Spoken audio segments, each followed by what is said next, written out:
มันใบจะเสียตีนเต้อย่างไหมไอ้บ้านเสียตัวซออย่างนี้หนึ่งตัวซอสดาวนี่ให้ยังนังทานในเลือดลุกเนี่ยสอบจองได้ไอ้เสียขึ้นมาหน้าเปรียบเต็มบานตีเฮ้อที่ออจ่ามันนุ่มแบบนี้เป็นแก่ท่าเกี่ยจีเนตดักนอมเฮยคือจีเนตดักนอมนี่ใครจีเนตดักนอมเฮยเนี่ยดักนอมไหมเนี่ยดักนอมกุศลสู้อินตวนลูกกี้จีเนตดักนอมสู้อินตวนกี้จีเนตดักนอมสู้สไลเนี่ยดักนอมกุศลสู้ยังรบชนะมาเฮยมันได้มีเนี่ยดักนอมแต่ออกจากใบนี่ตีกี้ส้มนั่งแต่ตัวลูกบ้านมันได้โจทย์จันไงนี่ยังเตยยกเนี่ยบ้านเฮยสมบัติศาสตร์โตโจทย์จันได้เชื่อเชี่ยไงนี่ครัวซาซูយើងបានលើកដំកើងគ្រួសារស៊ូដល់លើមេឃតើខ្ពស់ទេបានមិនខ្ពស់ទេថ្ងៃនេះគ្រួសារស៊ូនឹងលើកពួកឯងឲ្យខ្ពស់ជាងនេះទៀតដូចជាមានអារម្មណ៍មិនស្រួលតែអាចមានរឿងផ្សេងកើតឡើងទៅណោះ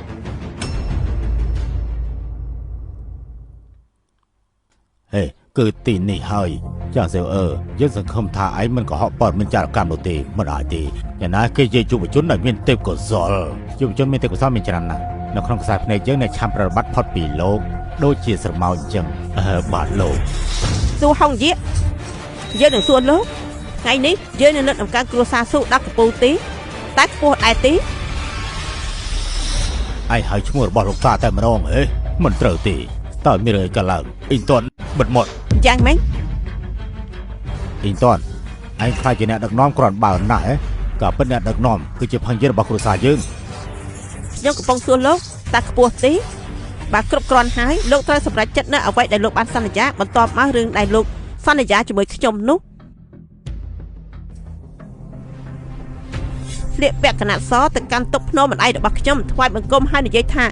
មានភ្នែកអត្តស្រ័យអ៊ីនតនយើងដូចជាមិនបានសន្យាអីជាមួយនឹងឯងទេណាទោះបីយើងសន្យាជាមួយនឹងឯងតែម្ដាយរបស់ឯងគឺជាស្រីភេទហើយគេជាកូនចៅរបស់យើងបើយើងជាលោកម្ចាស់គ្រួសារស៊ូនេះជាកិត្តិយសរបស់គ្រួសារស៊ូយើងមានរឿងអីទៅថ្វាយបង្គំមុខភ្នំរបស់ម្ដាយឯងទៅ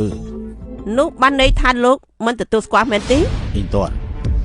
ឯងត្រូវយល់ពីយើងយ៉ាងណាមិញគ្រួសារអ្នកមានទម្លាប់គឺពិធីបុរាណផ្សេងចំពោះបញ្ហានេះបើសិនជាឯងយល់ពីយើងគឺអាចស្នំមរតកគ្រួសារស៊ូបានហើយណាយល់ដែរទេប៉ាបើសិនជាមិនយល់ពីយើងទេចឹងក៏ឲ្យចុះដល់មរតកគ្រួសារស៊ូក៏អស់សំណើចណាស់តាមពិតទៅពួកឯងគ្មានដឹងអ្វីទាំងអស់អ្វីដែលពួកឯងហៅថាអំណាចនិងទ្រព្យសម្បត្តិនោះនៅក្នុងកែភ្នែកយើងប្រៀបដូចជាពពករស័ត្វអញ្ចឹង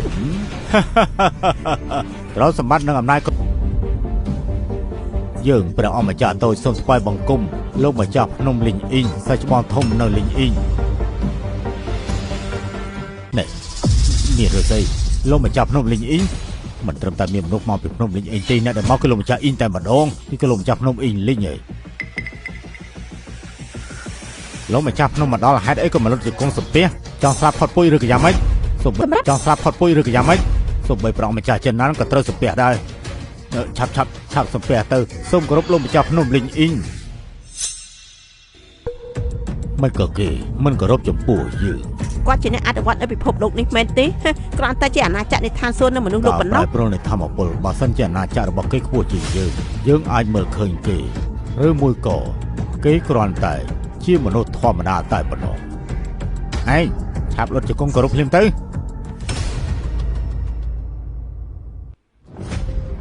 ឯងឆាប់លុតជង្គង់គោរពភ្លាមទៅ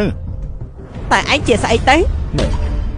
ឯងចង់រកស្លាប់ហ៎គួរស្ដាយទៅតែទទួលបានអ្នកដឹកនាំមុននេះបែរជាចង់ស្លាប់ទៅវិញហ៊ានមិនគោរពផងគេចង់ធ្វើបាបគ្រួសារស៊ូយើងឲ្យស្លាប់មែនទេតែដឹងថាកំពុងនិយាយពីស្អីដែរទេ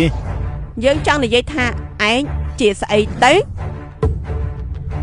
យើងគឺជាសាច់ច្បងនៅភ្នំលីងអ៊ីងនៅតាសៀនេះគាត់គឺតាហុងអ៊ូភ្នំលីងអ៊ីងគឺជាស្អីទៅអើយអ្នកចង់ស្លាប់ហើយតើមិនដែរទេនឹងភ្នំលីងអ៊ីងគឺជាអាណាព្យាបាលរបស់តាសៀ អ្នកបួសរបស់តាសៀទាំងមូលគុំគ្នានៅទីនេះសិស្សទាំងអស់ចំនួន300នាក់ ដុតជាកូនចោះសិស្សចំនួន300នាក់នៅភ្នំលីងអ៊ីងដើម្បីក្តីមេត្តារបស់ព្រះពុទ្ធយើងមិនបំផ្លាញតកូលអ្នកទេ តើឯងដឹងថាឯងកំពុងតែនិយាយស្អីទេរកស្លាប់ហើយទៅចង់បំផ្លាញភ្នំលីងអ៊ីងទាំងមូលអាក្មេងប្រហែលជាមានជំងឺឈួតហើយតើគាត់ពិតជាព្រះសង្ឃមែនដែរទេបើសិនជាពិតមែនតើគាត់ត្រូវមានអំណាចខ្លាំងប៉ុណ្ណាទើបឯងនិយាយសម្ដីបែបនេះចេញមកបើសិនជាមិនមែនទេនោះគ្រាន់តែជាពាក្យសម្ដីក្មេងមិនដឹងអីតាមពិតទៅមិនសមនិយាយពាក្យបែបនេះទេប្រហែលជាមិនពាក់ព័ន្ធនឹងយើងទេអ៊ីនទាន់ឆាប់រត់ជង្គង់ចុះដើម្បីថ្វាយបង្គំលោកម្ចាស់ភ្នំលីងអ៊ីងឆាប់រត់ជង្គង់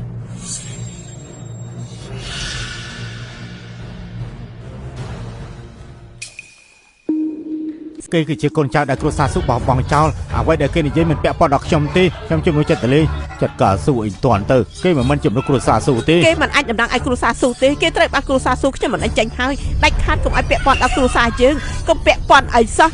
តើខ្ញុំជាមនុស្សគ្រួសារស៊ូទេ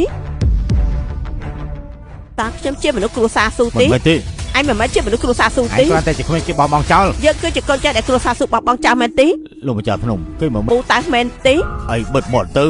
យើងនិយាយសម្ដីបែបនេះតាំងពីពេលណាឯងមិនមែនគ្រួសារស៊ូទេឯងគ្មានសាច់ឈាមជាគ្រួសារស៊ូទេឯងមិនមែនតកូលស៊ូទេឈ្មោះឯងគឺស៊ូអ៊ីនទាន់ណាយល់ទេ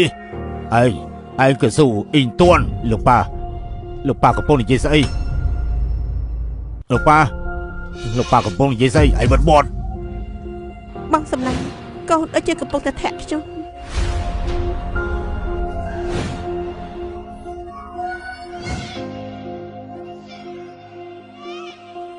យើងត្រូវតែនិយាយក្នុងមួយជីវិតពួកឯងជ្រុកក្នុងមុខមាត់នឹងផលប្រយោជន៍គ្រួសារអ្នកមានតែប៉ុណ្ណោះសូម្បីសាច់ឈាមខ្លួនឯងក៏មិនហ៊ានទទួលស្គាល់7ឆ្នាំមុនអ៊ីនទាន់អាយុ3ឆ្នាំមិនទាន់ចេះនិយាយពួកឯងទាំងអស់គ្នាបែរជាមិនឯងគេចេញពីគ្រួសារស៊ូនិយាយថាម៉េចនឹងគ្រួសារស៊ូយើងគ្រប់ចំនួនមានតែបង្កើតកូនមកឈ្មោះឈីលីងទេបង្កើតកូនងាំតែគេសាយចំអកបិទមាត់ព្រាមទៅហេគេទៅតែអាយុ3ឆ្នាំពួកឯងដេញគេចេញពីផ្ទះសូម្បីប្រពន្ធយើងក៏ត្រូវឯងដេញចេញពីផ្ទះដែរយើងយល់ព្រមនឹងពួកឯងនិយាយថាដើម្បីកិត្តិយសគ្រួសារយើងមិនព្រមពួកឯងថាទៅមើលឯងមិនជាកូនកតញ្ញូទេមិនគិតពីស្ថានភាពសំខាន់សំអាងស្អីទៅហ៎ប្រហែលឆ្នាំនេះយើងរស់នៅដោយរបៀបណាពួកឯងដឹងទេឯងឆ្លើយ